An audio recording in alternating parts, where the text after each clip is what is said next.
हाँ जी भाई, क्या चल रही है? आवाज आ रही है? बता दिया करो यार, क्या पूरी बहुत सही कर रही हूँ। क्लास में सारे बात सब सही कर लिया मैंने, पता है स्टार्ट हो गई। चलो भाई, ठीक है, क्या चल रही है? आवाज आ रही है? Good evening, good evening, good evening. Hi hi hi, good evening, good evening everyone. All right सब लोग आ चुके हैं टाइम पे। मुझे लगता है सब टाइम पे रहते हैं मेरे अलावा, है ना? मैं भी टाइम पे रहती है ना? हाय हाय हाय हाय, चलो ऑल राइट सब लोग आ चुके हैं। Welcome to the session, welcome to the session. Lecture number 3 of our chapter some basic concepts of chemistry. हमने लेक्चर 1 पढ़ लिया, जिसमें हमने सारी बेसिक चीजें समझी, टेंपरेचर वगैरह ना। फिर हमने लेक्चर 2 समझ लिया था। फिर हमने लेक्चर 2 में क्या क्या समझा था? डाल्टन एटॉमिक थ्योरी का हम पढ़ते रहते हैं। थोड़ा सा आपको रिवीजन भी करा दूंगी डाल्टन एटॉमिक थ्योरी का। ठीक है ठीक है। उस टाइम पे के बारे में कुछ भी नहीं जानता था। ठीक है, तो पोस्टुलेट से रिवाइज करते हैं।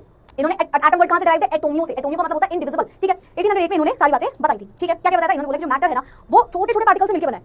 वो छोटे पार्टिकल का नाम क्या रखा गया? एटम। ठीक है, फिर उन्होंने बोला अगर दो एलिमेंट सेम है, या ऐसे बोलो एटम ऑफ सेम एलिमेंट, यानी कि एक एलिमेंट, यानी कि एक एलिमेंट की अगर आप बात करो एटम्स की, तो उसमें सारे एटम्स होंगे वो उसी एलिमेंट के प्रेजेंट होंगे। ठीक, ये बात भी गलत हो गई। क्या लिमिटेशन थी इसकी? आइसोटोप्स। आइसोटोप्स क्या होते हैं? ऐसे एटम्स जो कि सेम एलिमेंट के होते हैं, उनका एटॉमिक नंबर तो सेम है, atoms of same element having same atomic number, but इनका मास नंबर डिफरेंट हो जाता है। फिर उसके बाद उन्होंने बोला चलो ठीक है, आइसोबार्स दूसरी लिमिटेशन बनी। क्यों? इन्होंने बोला कि अगर डिफरेंट एलिमेंट है, सेम एलिमेंट है, तो सारे एटम्स तो सारी प्रॉपर्टी सेम होगी, और अगर डिफरेंट एलिमेंट है तो उनके बीच में जो एटम्स के बीच में सिमिलरिटी होगी या जो प्रॉपर्टीज होंगी सारी सारी अलग हो जाएंगी। सारी मतलब मास, साइज, शेप, हर चीज अलग हो जाएगी। बट आइसोबार्स ने लिमिटेशन दे दी। आइसोबार कहता है कि दो डिफरेंट एलिमेंट के अगर आप एटम्स देखते हो तो उनमें एटॉमिक नंबर जो है क्या होता है? Just opposite of isotopes. इसमें क्या होता है? एटॉमिक नंबर डिफरेंट होता है बट मास नंबर सेम निकल के आ जाता है।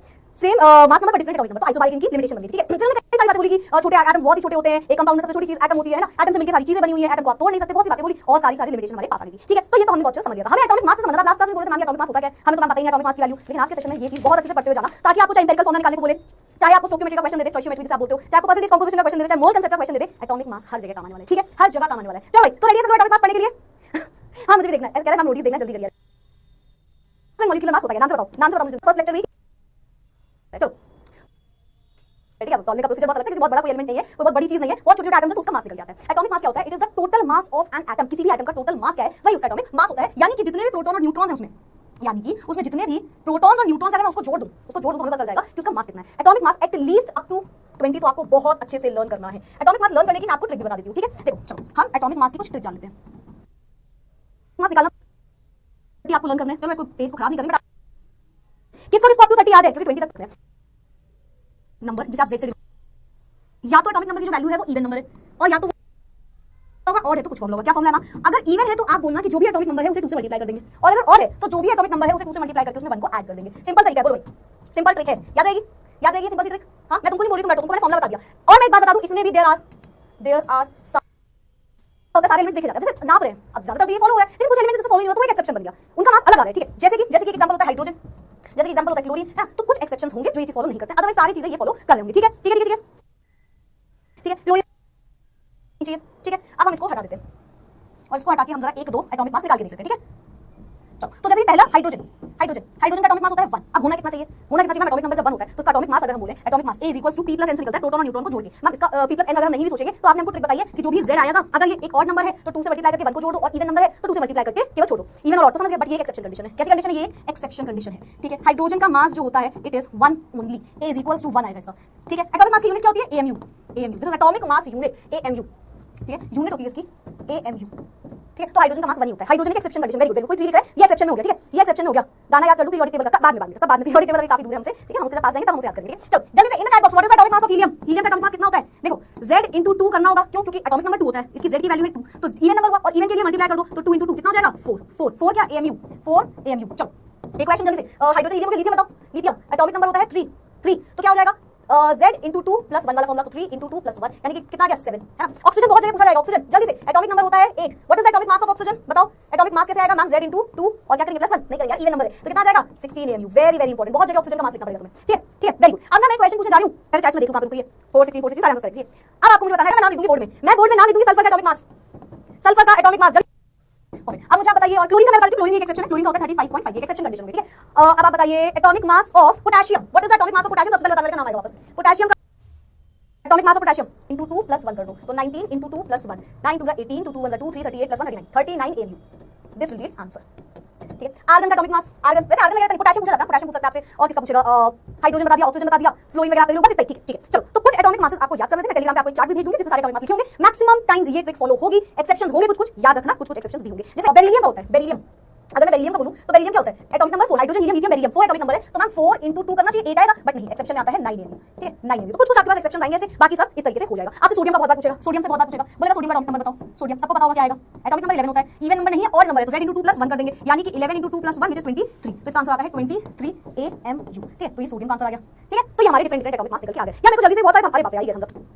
इन terms of gram is gram atomic mass, यानी कि जब भी एटॉमिक मास को आप ग्राम के टर्म में एक्सप्रेस करोगे तो वही हो जाएगा ग्राम एटॉमिक मास। यार पता बहुत आसान है, कुछ कन्वर्जन नहीं करना, कुछ नहीं करना, तुम्हारी किस्मत अच्छी है, क्योंकि ग्राम एटॉमिक मास की जो भी वैल्यू आती है वही एटॉमिक मास यूनिट की वैल्यू आती है। मतलब आप समझाती हूं। अगर मैंने आपको बताया 1 AMU ही 1 ग्राम होता है, 1 AMU is equal to 1 gram only, 1 AMU is equal to 1 gram only, ठीक है। मतलब मैंने बोला 1 AMU आ रहा है, अगर मैं इसको 1 ग्राम लिख दूं तो यही हो गया ग्राम एटॉमिक मास हाइड्रोजन का। हीलियम का मास कितना है 4 AMU, आप बोलो मैं ग्राम एटॉमिक मास बताओ, मैं बोलूंगी 4 ग्राम। क्लोरीन का मास है 13.5 AMU, आप बोलो मैं ग्राम बताइए, मैं बोलूंगी 13.5 ग्राम। पोटेशियम का मास है 39 AMU, आप बोलो मैं इसका ग्राम एटॉमिक मास, मैं बोलूंगी 30 ग्राम एटॉमिक रखना जो भी ये दोनों चीजें। अब आते हैं मॉलिक्यूलर ग्राम एटॉमिक मास, ठीक है ठीक है। तो हमें इतना नहीं सोचना भाई ग्राम एटॉमिक मास को, हमें इतना नहीं सोचना है, ठीक है। चलो तो हमने पढ़ लिया ये दोनों चीजें। अब आते हैं मॉलिक्यूलर मास में, नाम समझो। जब हमने बोला जब हमने बोला एटॉमिक मास तो हमने क्या बोला कि एटम का मास। अब हम बोले मॉलिक्यूलर मास, तो मॉलिक्यूल का मास, कितने actual number of atoms present है किसी भी मॉलिक्यूल में, वही होता है उसका मॉलिक्यूलर मास। मतलब कि जितने भी, पहले एटम का मास निकाला, मतलब जो एटम था उसका मास निकालना सीख लिया। अब एक मॉलिक्यूल ले लो, मॉलिक्यूल में एक से ज्यादा एलिमेंट प्रेजेंट होते हैं, है ना, तो डिफरेंट डिफरेंट एलिमेंट का जो मास निकाला है उन सभी को जोड़ दो जो कि उस कंपाउंड में उस मॉलिक्यूल में प्रेजेंट है, वही हो गया मॉलिक्यूलर मास। तो समझ गया ना, मॉलिक्यूलर मास हर जगह निकाला हुआ याद रखना, ठीक है। चलो let's understand what is molecular mass, let's understand what is molecular mass, ठीक है। तो मैं इसको डुप्लीकेट करके यहां पे समझा देती हूं, है ना। एक्चुअल नंबर ऑफ एटम्स कितने हैं किसी मॉलिक्यूल में, उनके मासेस का सम कर दो, वही होता है मॉलिक्यूलर मास। नहीं आया ना तुमको, नहीं आता तुमको, एक बार में कभी कुछ नहीं आता, क्योंकि तुमको एक बार में सवाल आता तो तुम यहां कैसे होते, है ना। ऐसे बताओगे कितने एटम्स है इसमें, एक नाम 2 हाइड्रोजन के हैं, एक ऑक्सीजन का है। अच्छा हाइड्रोजन का मास होता है 1 into कितना हाइड्रोजन है 2 प्लस ऑक्सीजन का मास कितना होता है, हाइड्रोजन का मास होता है 1, ऑक्सीजन का मास कितना होता है, ऑक्सीजन का मास कितना होता है 16, है ना, तो प्लस कर दो 16, कितना आ गया 18, तो 18U, ये क्या हो गया मॉलिक्यूल का मास, ये हो गया इसका मॉलिक्यूलर मास। ग्राम के टर्म में ग्राम मॉलिक्यूलर मास क्या हो जाएगा, molecular mass expressed in terms of gram. तो अगर ग्राम मॉलिक्यूलर मास पूछोगे तो बोलोगे 18 ग्राम नाम, है ना। क्या ये सब समझ में आ गया सभी को, इतना चार्ज चलता है मेरे और तुम्हारे बीच में। मॉलिक्यूलर मास ऑफ मीथेन, अब तुम ये मतलब मास बताओ जल्दी से फटाफट से करो मेरी क्लास में। तुमने सबसे पहले किसने आंसर दिया है, और इसका आंसर है वही जो तुम सोच रहे हो, 16 का डोला तो 2 से मल्टीप्लाई करो 12, यानी कि कार्बन का मास होता है 12 प्लस हाइड्रोजन मन में, अरे यार एक्सेप्शन ऐसे क्या मन में जा रहे हो, 1 है और कितने टाइम हाइड्रोजन है 4 टाइम, तो मास कितना हो गया 16 AMU। अगर आपसे मैं नहीं बोल रही बेटा ग्राम के टर्म्स में लिखो तो AMU, या AMU को सिंपल U भी लिखते तो भी वही बात होती है, या फिर ग्राम में बोलोगे तो 16 ग्राम आ जाएगा, ठीक है। अब मॉलिक्यूलर मास अब मैं देख रही हूं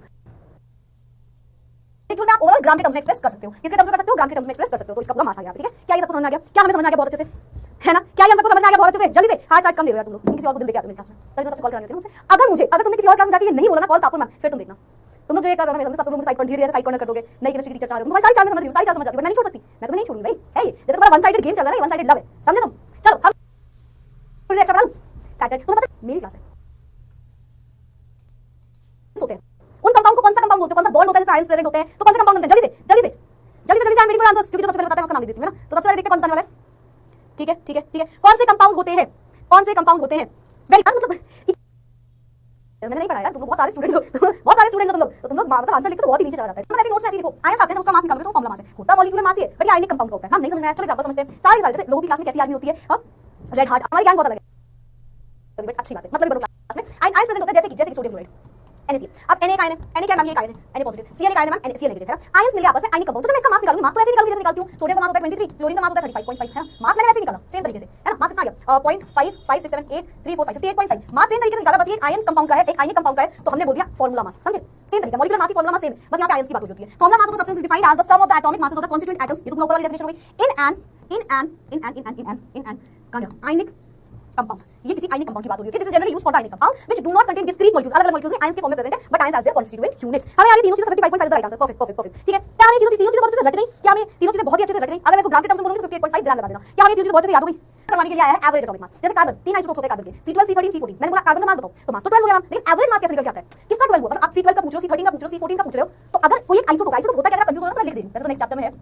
atom of same element having same Z यानी कि एटॉमिक नंबर, पर डिफरेंट होता है इसका मास नंबर, ठीक है। एक ही वैल्यू डिफरेंट होती है, mass number, this is mass number and this is atomic number, ठीक है, दिस इज एटॉमिक नंबर। चलो तो एवरेज एटॉमिक मास क्या हुआ, average atomic mass of an element is the sum of the masses of its isotopes. यहां पे isotopes हो जाएंगे, each multiply by its natural abundance, natural abundance की आपकी वैल्यू गिवन होती है, ठीक है। तो आपकी एबिडेंस की वैल्यू गिवन होती है। अब मैंने बोला आइसोटोप, कार्बन का आइसोटोप का मास बताओ, आप बोलोगे मैम नेचुरल एबिडेंस कितना है 98.892 into 12 प्लस 1.108 into कितना है 13.0035 प्लस मैम 2 into 10 की पावर -10 into 14.0037। तो अगर आपसे कभी भी किसी भी चीज के आइसोटोप के मासेस निकालने को बोला जाए, यानी कि एवरेज एटॉमिक मास बोला जाए, तो उसकी जो रिलेटिव एबिडेंस या नेचुरल एबिडेंस करके वैल्यू गिवन होगी, उससे मल्टीप्लाई करते जाओ जो भी उसका एटॉमिक मास यूनिट है, फिर जो आंसर आएगा that will be your average atomic mass. क्या ये सबको समझ में आ गया।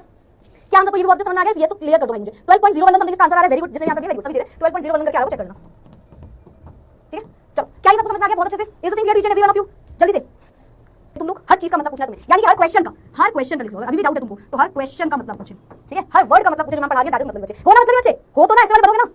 सुना मैम ने बोला कि एवरेज एटॉमिक मास क्या होता है। तो एवरेज एटॉमिक मास जब भी आपको बोला जाएगा, एवरेज एटॉमिक मास जब भी आपको निकालने के लिए बोला जाएगा, तो आपको क्या करना है? एक चीज आपको गिवन होगी जो कि होता है नेचुरल अबंडेंस। नेचुरल अबंडेंस की वैल्यू गिवन होगी, इसे रिलेटिव अबंडेंस भी बोलते हो, और साथ ही साथ आपको उसका मास लिखा होगा बगल में। हर बार इसको मल्टीप्लाई करते जाओ हर एक वैल्यू को और जोड़ते जाओ बगल वाले से, ठीक है? बस ये करना है, ठीक है? ये कर लोगे तो आपको निकल के आ जाएगा, आप उस क्वेश्चन में निकालोगे एवरेज एटॉमिक मास, ठीक है? ठीक है, सबको क्लियर है? डाउट है? बताओ बेटा क्या डाउट है? पूछ लो क्या डाउट है? सबको क्लियर जरूर लेना आप लोग। इन टर्म्स ऑफ प्रोपोर्शन लिखते हो with in a large group या किसी सैंपल के लिए, ठीक है? लार्ज ग्रुप या सैंपल के लिए, ठीक है? मतलब बहुत ज्यादा अमाउंट कोई चीज है तो उसका आपने फ्रैक्शन निकाल लिया, आप सॉरी प्रोपोर्शन निकाल लिया, ठीक है? उसी का बोलते हो, और उसे कंपेयर कर देते हो टोटल नंबर ऑफ जितनी भी चीजों में है ना, उसमें जितनी भी टोटल नंबर ऑफ चीजें उससे कंपेयर कर देते हो, तो होता है रिलेटिव अबंडेंस। आपको रिलेटिव अबंडेंस से कुछ पूछेगा नहीं, डोंट वरी, आपको रिलेटिव अबंडेंस से कुछ भी नहीं पूछेगा, आपको सिर्फ अगर होगा तो ये वैल्यू देके क्वेश्चन पूछेगा बस, ठीक है? मैं गॉड में कुछ बंगाली है मेरे नाम में, पूरे दुनिया के धर्म को मिला के मैं बनी हूं। चलो आगे बढ़ते हैं, नेक्स्ट वाला mole concept. Are we all ready? क्या हम सब तैयार हैं मोल कंसेप्ट के लिए? क्या हम सब तैयार? आ जाओ। तो आप हमेशा दो शूज लेके आओगे, है ना? तो उसी तरीके से अगर मैंने आपसे बोल दिया 1 मोल कोई चीज लेके आओ, अगर मैंने आपको बोल दिया कोई चीज 1 मोल लेके आओ, तो आप एक नंबर लेके आते हो जो कि होता है एवोगाड्रो नंबर 6.022 × 10 की पावर 23। पूरा होता है 6.0221 समथिंग करके होता है 03 करके 03 करके, तो उसकी जरूरत नहीं है 6.022 × 10 की पावर 23। मतलब अगर मैं तुमको जो एक मोल चॉकलेट लेके आओ तो तुम 6.022 × 10 की पावर 23 चॉकलेट, मतलब कितनी? मतलब मैं 022 हटा दूं तो तुम लाओगे 1 2 3 4 5 6 7 8 9 10 11 12 14 15 16 17 18 19 20 21 22 23 इतनी सारी चॉकलेट्स तुम मेरे लिए लेके आ जाओगे अगर मैंने आपसे बोल दिया होता 1 मोल चॉकलेट लेके आओ, ठीक है? ठीक है, परफेक्ट। अच्छा किसी ने बता दिया मेरा बर्थडे कब होता है, इससे पता चलता है कितने एक्सपीरियंस लोगो। तुम लोग मनाते हो ये चॉकलेट डे, हक डे, ये डे वो डे, तुम मनाते हो, पक्का मनाते हो, देखा? चलो तो 6.022 × 10 की पावर 23, और इसको क्या बोलते हो? क्योंकि ये एवोगाड्रो ने दिया था, ये नंबर किसने दिया था? एवोगाड्रो साइंटिस्ट ने दिया था, तो ये होता है एवोगाड्रोस नंबर, ठीक है? इसको आप कैपिटल एन और ऐसे सब्स्क्रिप्ट में नीचे ए लिख देते हो, इससे डिनोट करते हो। तो एक मोल कुछ नहीं है, अगर मैंने आपको बोला था एक मोल किसी भी चीज का लिखना, मतलब सोडियम के एक मोल एटम्स लेके आओ, कितने सोडियम एटम्स लेके आओगे? 6.022 × 10 की पावर 23 एटम्स लेके आओगे। अब मोल कांसेप्ट में डिफरेंट फॉर्मुलाज आ जाते हैं। मोल समझ गए? Mole is nothing but a number which is Avogadro's number 6.022 में मोल होता क्या है? मोल किसके बराबर है? क्या किसी भी आपको चीज का मास निकालना होता है तो अब देखो एक एटम का मास निकालना इज नॉट इजी। ऐसा नहीं हमने क्या किया, हमने ऐसे तराजू पकड़ा, एटम को रख दिया, एटम बहुत छोटा है यार, बहुत ही छोटा सब्सटेंस है, तो हम एटम कैसे देख लेंगे, है ना? तो एटम का मास निकालना डिफिकल्ट हो गया था, तो हमने उसको रिलेट करके मास निकाला, उसका रिलेटिव मास निकालने की कोशिश करी। तो मोल हमने बोला mole is equal to the mass of an element, किसी भी एलिमेंट या कंपाउंड या किसी भी चीज का जो मास निकाल रहे हैं, हैविंग नंबर ऑफ एटम्स या molecules equal to those present in 12 gram of carbon isotopes. मतलब मैं चलो समझाती हूं, मैंने बोला कार्बन एटम लेके आओ, कार्बन एटम लेके आए तो C12, ठीक है? एटॉमिक मास 12 होता है। मैंने बोला जैसे पिज्जा की स्लाइस करते हो ना, वैसे कार्बन की स्लाइस कर दो। देखो ये देखिए लाल चाली ना, लाल चाली ना तुमको देखो, मैं एकदम पास दिख रही हूं, मुझे तो आ रही है ना? ये मैंने वाला पिज्जा के कॉल वगैरह इसमें। चल तो क्या अगर इसकी मैंने इतनी स्लाइस कर दी होती, अगर मैंने इसकी 12 स्लाइस कर दी, ठीक है? 12 स्लाइस कर दी मुझे, 12 ठीक है? 12 ऐसे 12 स्लाइस कर दी और 12th ऑफ कार्बन एटम उठा लिया, 1/12 ऑफ कार्बन एटम उठा लिया, तो यही होता है किसी भी एटम का मास निकालने के लिए वैल्यू। यानी कि इससे रिलेट करके एक पिज्जा की स्लाइस उठाई, एक 12 स्लाइस कर दी, एक स्लाइस उठाई और उसको कंपेयर किया दूसरे एटम के मास से, तो आपने एक रिलेटिव मास निकाल लिया। और इसी अब ये मत पूछना कार्बन, कार्बन क्योंकि ऐसी प्रॉपर्टी सारी दिखाता है जिसकी वजह से उसे एक स्टैंडर्ड एटम यहां पे माना गया, जिसकी स्लाइस हमने करी, हमने बाकी किसी एटम की नहीं करी, क्योंकि यहां पे हम कार्बन को मान के चलते हैं स्टैंडर्ड एटम, ठीक है? कार्बन को, ठीक है? कार्बन ही क्यों? क्योंकि कार्बन की बहुत यूनिक प्रॉपर्टीज होती हैं as compare to other elements, ठीक है? तो प्रॉपर्टीज फुलफिल किया, उसके 12 हिस्से करे, जैसे कि है ना 12 टुकड़े करे, एक टुकड़ा उठाओगे तो किसी और एटम का मास निकाल पाओगे। मतलब अगर मैंने आपसे बोला कि 1/12 ऑफ कार्बन एटम को हाइड्रोजन से कंपेयर किया, तो हाइड्रोजन का 1 गुना मास ज्यादा हुआ, तभी उसका मास निकल के आया था 1 AMU या 1 ग्राम। फिर मैंने बोला ऑक्सीजन, तो आपने बोला ऑक्सीजन 16 ग्राम ज्यादा, तो उसका मास हुआ 16, तो ये रिलेटिव मास निकल के आता है, ठीक है? वापस से मैं रीड करती हूं। A mole is equal to the mass of an element. Mole क्या है? किसी भी एलिमेंट का मास ऑफ एन एलिमेंट या कंपाउंड हो सकता है जिसके नंबर ऑफ एटम्स या मॉलिक्यूल्स जो है किसके बराबर होंगे? Present in 12 gram carbon of isotope C12, ठीक है? तो दिस इज 1 मोल। एक मोल क्या होता है? कार्बन के 12 हिस्से करके एक हिस्सा जो उठा रहे हो, दैट इज नोन एज अपना मास निकालने के लिए, दैट इज स्टैंडर्ड एटम, ठीक है? ठीक है, अभी समझ आया? आज पता नहीं मैंने आइसक्रीम खा ली इसलिए मेरे गले में दर्द हुआ है। अभी समझ आया कि 12 हिस्से की 12 टुकड़े की एक टुकड़ा उठाया, वो उस 12 हिस्से का एक टुकड़ा उठाया तो 1/12 कार्बन एटम हुआ। अब उस कार्बन एटम को स्टैंडर्ड एटम हमने माना था, उसकी एक टुकड़ा उठा के हम हर एक का मास निकाल लेते हैं, तो भाई हमारा एक मोल के बराबर बता रहा होता है, ठीक है? Mole is defined as the amount of gas which has volume of this. अब मोल को हम टर्म्स ऑफ मास निकाल सकते हैं, टर्म्स ऑफ वॉल्यूम निकाल सकते हैं। वॉल्यूम के टर्म्स में निकालोगे तो ये आ गया, इसको मैं याद करो, मैं आपको फॉर्मूला समझाऊंगी। एवोगाड्रो नंबर आप समझ गए, कैपिटल N इसे लिखते हैं, वैल्यू क्या होती है 6.022 10 की पावर 23, ठीक है? अभी कहां क्या काम है, टेंशन मत समझते हैं करके। चलो आप पहले सोचो मास की इंपॉर्टेंस क्या है, जरूरत क्या है ये समझने की। तो मास ऑफ सिंगल एटम या मॉलिक्यूल आप कैलकुलेट कर सकते हो कैसे? मैम एक कार्बन लिया, 12 हिस्से किए थे, एक हिस्सा उठाया और किसी और से कंपेयर करके उसका मास निकाल लिया, और कार्बन का मास निकाल लिया, कार्बन के टुकड़े करके एक कार्बन का हिस्सा निकाला, एक हिस्सा निकाला, वो 1 AMU के बराबर होता है। एक हिस्सा उठाया और बाकियों का मास कंपेयर किया, और इसी वजह से हर एक एटम का हमने मास निकाल पाए। मास कहां से निकल के आया? हम एटम का मास तोल नहीं सकते, तो हमने कार्बन के एक हिस्से को उठाया और उससे कंपेयर किया बाकी कितने भारी एलिमेंट, बाकी एटम कितने भारी हैं, और वही उनका एटॉमिक मास रख दिया गया, तो इसका मास कैलकुलेट कर सकते हैं। फिर हम वॉल्यूम भी कैलकुलेट कर सकते हैं इसी हेल्प से। कितने एटम्स प्रेजेंट है ये भी हम इसी से कैलकुलेट कर सकते हैं, कितने मॉलिक्यूल्स प्रेजेंट है ये भी हम कैलकुलेट कर सकते हैं, टोटल मॉलिक्यूल्स कितने हैं, वॉल्यूम कितना है गैस का, ये भी मेजर कर सकते हैं। इजी होता है रिप्रेजेंट करने के लिए मोल के टर्म्स में किसी भी डेटा को लिखने के लिए। आप सोचोगे हम ये सब कैसे मेजर कर सकते हैं? भाई हम मास समझिए, है ना? बाकी कैसे होगा, है ना? मॉलिक्यूल कैसे निकलेंगे, एटम कैसे निकलेंगे, तो सबके लिए आपको फॉर्मूला अलग-अलग फॉर्मूला याद करने पड़ेंगे। देखो वैसे तो इस स्लाइड में बहुत से फॉर्मूलाज लिखे हैं, मैं आपको ये बताती हूं कौन-कौन से इंपॉर्टेंट फॉर्मूलाज हैं जो आपको बहुत अच्छे से याद करने हैं, ठीक है? तो अब हम आते हैं फॉर्मूलाज पे। Formula number 1, number of moles is equals to given mass upon molar mass. Molar mass को ही आप मॉलिक्यूलर मास बोलते हो, कंफ्यूज मत होना, ठीक है? अभी हम क्वेश्चंस भी करेंगे, ठीक? पहला फॉर्मूला। दूसरा formula number of moles volume के टर्म्स में अगर बोल दे तो गिवन वॉल्यूम अपॉन 22.4 लीटर। ये तभी रखोगे जब आप एसटीपी कंडीशन लोगे। अब मैं सब समझाऊंगी, पहले यार नोट करते चलना, सब समझाऊंगी मैं। तीसरा formula number of mole is equals to particle के फॉर्म में जब निकालोगे तो given particles upon Avogadro's number को समझ नहीं आया? चलो समझाती हूँ। अब इसका मतलब पूछोगे तुम तो मतलब ही बच्चे है ना, तुम लोग मतलब बता दो तो मैं तुमको मतलब भी बताएंगी। तो सबसे पहले कई बार मास के टर्म्स में चीजें गिवन होंगी, तो आपको तीनों फॉर्मूला नोट कर लेना। मोस्ट इंपोर्टेंट फॉर्मूला है ये मोल कंसेप्ट के, मोस्ट इंपोर्टेंट फॉर्मूलाज, ठीक है? पीछे स्लाइड में कई सारे लिखे हैं, तुमको पता है मेरे बनाने का तरीका, जो इंपोर्टेंट है उसको समझो, सारी चीजें तो पढ़ते रहेंगे, ठीक है? अब सुनो, या तो मास के टर्म्स में पूछेगा तुमसे, या तो तुमसे मास के टर्म्स में पूछेगा, रुको यार, बोले क्या ये वॉल्यूम है, नंबर ऑफ मोल्स बताओ। फॉर्मूला होता है जो भी वॉल्यूम गिवन है, डिवाइड करो 22.4 लीटर से। जनरली आपके क्वेश्चन नहीं घुमाएगा, ठीक है? तो ये आपको स्टैंडर्ड टेंपरेचर प्रेशर की बात बताइए, मतलब जो आप टेंपरेचर रूम टेंपरेचर ले लो, है ना, प्रेशर भी आप नॉर्मल ले लो, तो इस कंडीशन में बताया स्टैंडर्ड एसटीपी में प्रेशर की वैल्यू कितनी होती है, कितना प्रेशर होता है, कितना प्रेशर होता है स्टैंडर्ड कंडीशन में, कितना प्रेशर होता है स्टैंडर्ड कंडीशन में। तीन फॉर्मूले में है डिनोमिनेटर, मैम तीन फॉर्मूला में है, ये क्या है डिनोमिनेटर में, थर्ड फॉर्मूला में क्या है, this is Avogadro's number, Avogadro's number. अरे भाई ये लिखा था वो, ठीक है, ठीक है। 22.7 हो गया ना मैम, 1982 के बाद तो 22.7 हो गया, 1982 के बाद तो 22.7 हो गया। आज भी बेटा एग्जैक्टली तो यही यूज करी जाती है। पार्टिकल मतलब मैम, पार्टिकल मतलब जैसे मॉलिक्यूल्स पूछ सकता है, आयंस पूछ सकता है, एटम्स पूछ सकता है। तो अगर ये पूछेगा तो जो भी पार्टिकल है उसको लिखो कितने amount of particle divided by Avogadro's number. हम क्वेश्चन से समझेंगे सारी चीजें। फिर ज्यादा जितने पूरे फॉर्मूले जो है सारे फॉर्मूले यहाँ पे लिखे, ग्राम एटम मोल्स निकालने को बोले तो किसी भी एटम का मास डिवाइडेड बाय उसका एटॉमिक मास, वही मॉलिक्यूलर मास में गिवन मास अपन मोलर मास होता है ना, मोल्स के सब्सटेंस मास जो भी है मॉलिक्यूलर मास, ये हमने देखो, एक ही चीज हमने पढ़ी। मोल्स ऑफ गैस, गैस की बात करें तो जो भी वॉल्यूम है 22.4 से डिवाइड कर देना, ठीक है? Number of atoms, ma'am number of atoms कैसे निकालेंगे, मैम क्या होता है, mole is equals to number of mole is equals to जितने भी पार्टिकल दिए हैं वो लिखो और डिवाइड कर दो Na से, एवोगाड्रो नंबर से। देखो ये लिखा है, नंबर ऑफ मोल को अगर आप नंबर ऑफ मोल एटम्स को डिवाइड मल्टीप्लाई कर दोगे, इधर ले जाओगे तो पार्टिकल निकल आएगा ना, तो एटम निकल के आ गया। मतलब मैंने आपको इजी तरीके बता दिया, तीन फॉर्मूला एक में कवर कर दिए मैंने। मैं जो बता रही हूं वैसे याद रखना। देखो मॉलिक्यूल निकालना है, सेम फॉर्मूला है ना, नंबर ऑफ मॉलिक्यूल गैस का निकालना है, सेम फॉर्मूला, ठीक है? इतने मॉलिक्यूल में कितना क्या होगा, सारी चीजें जो मैंने आपको तीन फॉर्मूला लिखे इसी में कवर होगी। क्या तीनों फॉर्मूला को याद कर ले, नंबर ऑफ मोल मास के टर्म्स में गिवन मास अपॉन मोलर मास, क्वेश्चन करेंगे, डोंट वरी। वॉल्यूम के टर्म्स में गैस के कंडीशन में गिवन वॉल्यूम अपॉन 22.4 लीटर, ठीक है? उसका पार्टिकल की फॉर्म में, पार्टिकल चाहे एटम चाहे मॉलिक्यूल हो, फॉर्मूला सेम होगा, number of mole is equal to जो भी पार्टिकल्स है उसे एवोगाड्रो नंबर से डिवाइड कर दो। Let's do one question. Question number 1 is, ये रहा आपकी स्क्रीन पे, कंप्यूटर स्क्रीन पे पूरे रेगुलर के मोलर मास निकालना जानी चाहिए अभी तक, और हमने इनफैक्ट सल्फ्यूरिक एसिड का निकाला भी था। H2SO4 क्या होगा, 2 टाइम्स हाइड्रोजन है, हाइड्रोजन का मास होता है 1, सल्फर का मास होता है 16 प्लस ऑक्सीजन का मास होता है 16, 4 टाइम ऑक्सीजन है, कितना आ गया 2 + 16 + 64, 4 + 6 is 10 है ना, प्लस 2, सही है? सल्फर 32, सॉरी सल्फर 32, सल्फर 30, ठीक है? तो 4 + 4 is 8 8 है ना, और कितना है 6 7 8 9 9 हो गया, ठीक है? 6 + 2 7 8 9, 6 + 3 90, 98 mu, ठीक है? तो ये आ गया अपना 98, 49 डिवाइडेड बाय 98, 2 * 1/2, 1/2 को ही हम बोलते हैं 0.5, तो 0.5 mole will be the right answer, ठीक है? This will be the right answer. चलो एक और क्वेश्चन करते हैं ना, यहाँ पे 0.5 ऊपर वाला आंसर आ गया, ठीक है? 0.2 भी बहुत आंसर है, तो इधर देखो गलत आंसर है 0.2 इसका। Calculate the number of atoms is 0.2 mole of sodium. कितने नंबर ऑफ, क्या पूछा, नंबर ऑफ एटम्स, क्या फॉर्मूला आ रहा है, पार्टिकल, एटम मतलब पार्टिकल हो गया है ना, एटम मॉलिक्यूल आयन ये सब पार्टिकल्स में आते हैं। तो पार्टिकल पूछेगा तो माने क्या होता है, mole is equal to number of mole is equal to जितने भी गिवन पार्टिकल्स हैं उसे डिवाइड कर दो एवोगाड्रोस नंबर से, n से, है ना? यस मैम, चलो देखते हैं। n इज इक्वल टू, ये तो क्या लिखा है 0.2 मोल ऑफ सोडियम, यानी कि ये n की वैल्यू है 0.2, n की वैल्यू कितनी होती है 6.022 × 10⁻23। उसने पार्टिकल निकालने को बोला है, अब पार्टिकल ना लिख के इसको डायरेक्ट क्या लिख दो, जो पार्टिकल पूछा डायरेक्ट वो लिख दो, एटम, गिवन एटम, है ना? तो गिवन एटम 1.022 × 10⁻23 को से मल्टीप्लाई करोगे तो आपको मिल जाएगा नंबर ऑफ पार्टिकल। तो यहां से आप क्या बोलोगे, यहां से आप बोलोगे number of atoms is equal to, multiply दो, 2 * 4 1.2044 × 10⁻23 एटम्स हैं, यानी कि इसका क्या मतलब हुआ, 0.2 मोल सोडियम में कितने एटम्स हैं सोडियम के, 1.2044 × 10⁻23 एटम्स, यानी कि ओवरऑल 10⁻23 राउंड ऑफ करोगे ऐसे कुछ एटम्स निकल जाएंगे। समझ में आया ये question? 1.2044 × 10⁻, ethane C2H6, this is ethane, हमने मीथेन निकाला था, वैसे क्वेश्चन में इथेन ही गिवन है, सॉरी क्वेश्चन में मीथेन था, टेंशन मत लो, अभी मीथेन का निकालेंगे, क्वेश्चन में मीथेन था, ठीक है? मीथेन CH4 जो कि होता है कार्बन होता है 12 प्लस हाइड्रोजन होता है 1 × 4 16, ठीक है? तो 160 डिवाइडेड बाय 16 जो कि आएगा 10 मोल, ठीक है? अगर इथेन होता तो क्या करते, क्योंकि मुझे आगे क्वेश्चन में मीथेन ही गिवन था। अगर इन केस चलो कोई नहीं, अब इथेन लेकर इथेन निकाल के देख लो, व्हिच इज C2H6, इथेन का फॉर्मूला याद है ना, एल्केन कह दो ना +2, है ना, खुद के कहेंगे तो बस इथेन अगर आपको याद हो 2n + 2 से निकल के आता था, तो यहाँ पे C2H6 हमारा निकल के आता है, ठीक है? C2H6 हमारा निकल के आता है, तो आप कैसे बोलोगे, आप कैसे बोलोगे, कार्बन का मास होता है 12, 2 टाइम्स कार्बन है, हाइड्रोजन का मास होता है 1, 6 टाइम्स हाइड्रोजन, कितना हो गया 20, अगर मैं इसके टर्म्स में करूं 160 डिवाइडेड बाय 30, 0 0 कैंसिल, 3 5 15 पॉइंट लगेगा, एक 0 लगेगा, 3 3 9.3, 5.33 मोल कुछ निकल गया था, ठीक है? तो ये आंसर आ सकता था अगर आपको इसका पूछा जाता, ठीक है? गिवन मास अपॉन मोलर मास, simple, given mass upon molar मास। नाउ बात करते हैं सर्कल ऑफ इट, ग्लूकोज का फॉर्मूला क्या होता है, ग्लूकोज हर बात पीते हो ना, पीते हो, क्या होता है ग्लूकोज, क्या होता है ग्लूकोज, मैं देख रही हूं, सबसे पहले बताएगा, मैं भाई बोल दूंगा इसका नाम, जल्दी से 5.3 इन्फिनिटी, जल्दी से पीके भैया को कॉल कर दो, एक दिन एक टास्क खेलेंगे उसमें पक्का।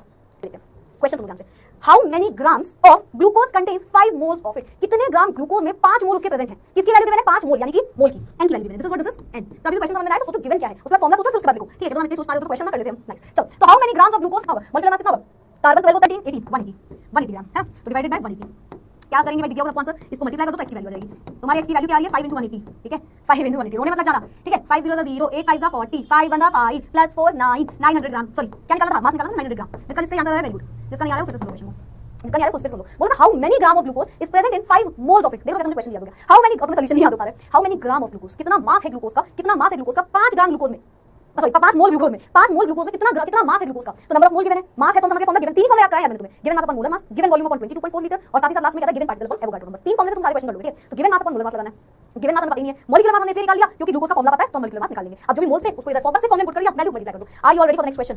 थक गई यार मैं, थक गई, पर तुम ये मत बोलना मैं ब्रेक लूं, तुम ये क्लास कर रहे हो, तुमको पता है मैं पहले भी इसे सॉल्व करने की कोशिश जरूर करना, इट्स वेरी इंपॉर्टेंट, बहुत सारे छोटी-छोटी चीजें क्योंकि मेरे बेटा टाइम वेस्ट मत करो, चैट्स में कोशिश करो। चलो नंबर ऑफ हाइड्रोजन एटम्स कितने ग्राम ऑफ ग्लूकोज निकालने हैं, नंबर ऑफ हाइड्रोजन एटम्स नहीं समझ में ना, चलो कोशिश करते हैं इसको। अभी ना हर चीज का समझना, जैसे बेसिक से तुम समझो, ये थोड़ा सा अलग क्वेश्चन डिफरेंट, जैसे मोल से क्वेश्चन जितने आ सकते हैं सब करा ली मैं, ठीक है? Number of atoms in this graph of glucose. मुझे तो पहले मास दिख रहा है ना, और मुझे ग्लूकोज दिख रहा है जो कि होता है C6H12O6। हमने इसका मॉलिक्यूलर मास पहले निकाल लिया, चाहो दोबारा निकाल लो, मॉलिक्यूलर मास हमने निकाल लिया था, वहीं पे आएगा। ठीक है, चलो अब निकालना है कितने नंबर ऑफ हाइड्रोजन एटम्स है। मैम एटम्स की बात जब भी करता है वो पार्टिकल बोल रहा होता है ना। तो पार्टिकल वाला फॉर्मूला लगा दो, n is equal to given particle upon Avogadro number, है ना मैम, ये लगा दो आप फॉर्मूला। बट रुको जरा, सब्र करो, ध्यान से देखो है क्या, ध्यान से देखो है क्या, इन हाइड्रोजन पार्टिकल, हाइड्रोजन एटम्स की बात हो रही है। पहले तो नंबर ऑफ मोल्स ही नहीं पता आपको, है नंबर ऑफ मोल पता होता तो आप एवोगाड्रो नंबर को इससे मल्टीप्लाई कर सकते थे।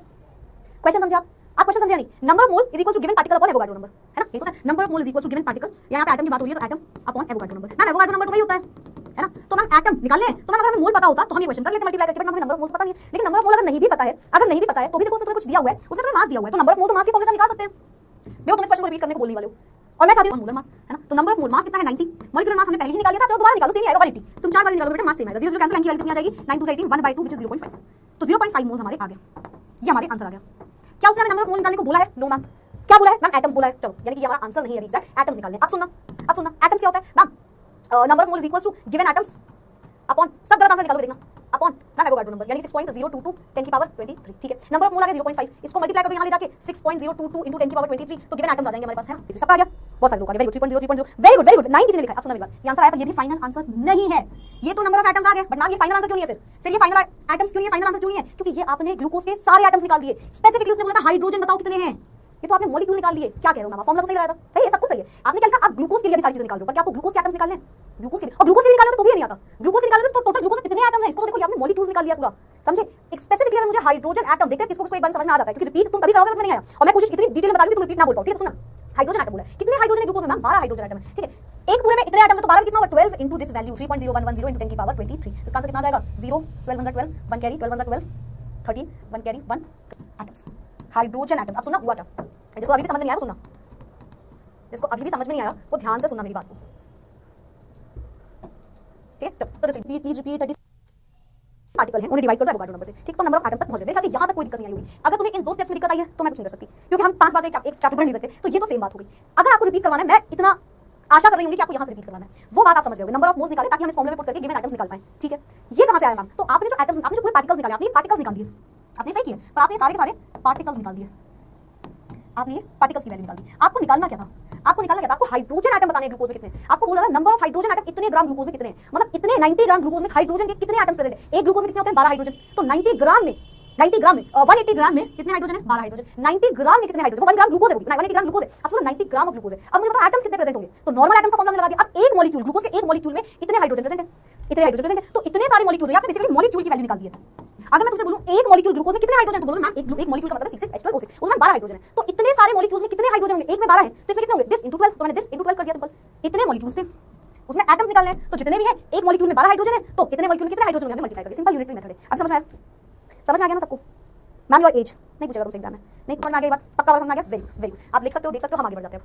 देखना देखो, टाइम दे रही हूँ, आगे बढ़ जाए। नेक्स्ट है हमारे पास परसेंटेज कंपोजिशन। परसेंटेज कंपोजिशन क्या होता है? बहुत इजी है, this is one of the easiest topic. Percentage composition मतलब आपको पूरे कंपोजिशन का परसेंटेज निकालना है, सिंपल। अब इसका फॉर्मूला बहुत इजी है। पहले परसेंटेज कंपोजिशन क्या होता है? परसेंटेज ऑफ ईच एलिमेंट किसी भी कंपाउंड में बाय मास, पूरा कंपाउंड गिवन है, उसमें किसी एक एटम का परसेंटेज बोलना है, तो उस एटम का मास निकालो, ओवरऑल पूरे कंपाउंड का मास को 100 से मल्टीप्लाई कर दो, मतलब जिसका परसेंटेज निकालना है उसके मास को ऊपर रख दो। सुनो ध्यान से, जिस एलिमेंट का परसेंटेज, जो बोलती हूं ना तुम बस वही लिखो कॉपी में, बस एग्जाम में मत लिखना बेटा, वो बस ऐसे लिखना है, जिसका मास पूछे डिवाइडेड बाय टोटल का मास मल्टीप्लाई बाय 100, यही है बेटा परसेंटेज कंपोजिशन। बट प्लीज ये तुम बस एग्जाम में ये फॉर्मूला मत लिख के आ जाना, एग्जाम में तुमको ऊपर लिखना है, एग्जाम में थोड़ा सा मतलब दिखावा करना पड़ता है सबको।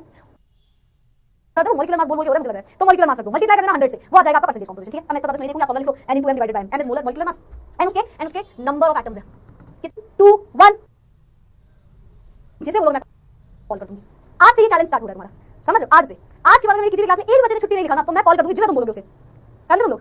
नो 60 मिनट में घर पे आ जाते हो, क्या कहना चाहते हो? चलो 6 + 1 14 प्लस 16 into 7 7 6 42 4 कैरी 7 1 7 8 9 10 11 1 1 2 ऐसे बचपन में कैलकुलेशन करना है ना। तो चलो देखो क्या है 1 1 2 1 0 294 आ रहा है, चेक करना बेटा, 294 आ रहा है, ग्राम से टर्म लिख देंगे। ठीक है, चलो मास निकाल, अब तुम देखो गलती क्या करोगे मैं बता रही हूं, तुम क्या करोगे, परसेंटेज कंपोजिशन निकालना है पोटेशियम का, मैम पोटेशियम के मास को ऊपर रखो डिवाइडेड बाय मैम 294 मत करना। पोटेशियम कितनी बार है,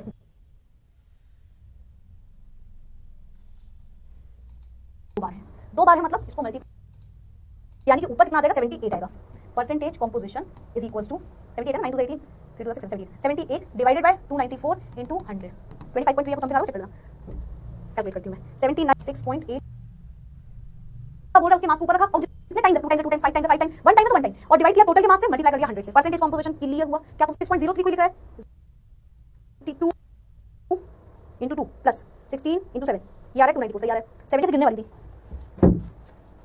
मिनट बचा ना, चलो तुमको बताते करूँ। दिस इज होगा क्वेश्चन। ओ देखो मैं कैसे गिरने वाली नोट कर से कल वाली क्लास में पूछूंगी और जब तक क्रिस्टल का सर नहीं क्रिस्टलाइजेशन नहीं है, ठीक है, क्रिस्टलाइजेशन कैलकुलेट करना है percentage of water in washing soda. मतलब मैं एग्जांपल समझाती हूँ, वॉशिंग सोडा का फॉर्मूला तुम्हें पता होगा, मेरे ख्याल से बताओ, वाटर ऑफ क्रिस्टलाइजेशन यानी कि उसमें H2O का परसेंटेज निकालना है। तो जितना H2O उसको ऊपर रखो, टोटल को नीचे रखो, 100 से मल्टीप्लाई कर दो, जितना H2O हो जितना भी डिवाइडेड बाय टोटल का मास मल्टीप्लाई बाय 100, ठीक है। अभी मत देना आंसर, कोई जरूरत नहीं बेटा आंसर देने की, तो क्वेश्चन नेक्स्ट क्लास में कराऊंगी। एम्पिरिकल फॉर्मूला इक्वेशन आ सकता है, काफी प्यारा फॉर्मूला, काफी प्यारा टॉपिक, मतलब एक बार तो इसको जितने टीचर्स पढ़ाते हैं ना, of course not criticising anybody, बहुत बोरिंग पढ़ाते हैं। मेरा टॉपिक तुम्हें सुनना है, ठीक है। क्या बनाना है, 5 बॉक्स बनाना है। पहले में 5 बॉक्स में तुम्हें कुछ नहीं करना, वो गिवन होता है।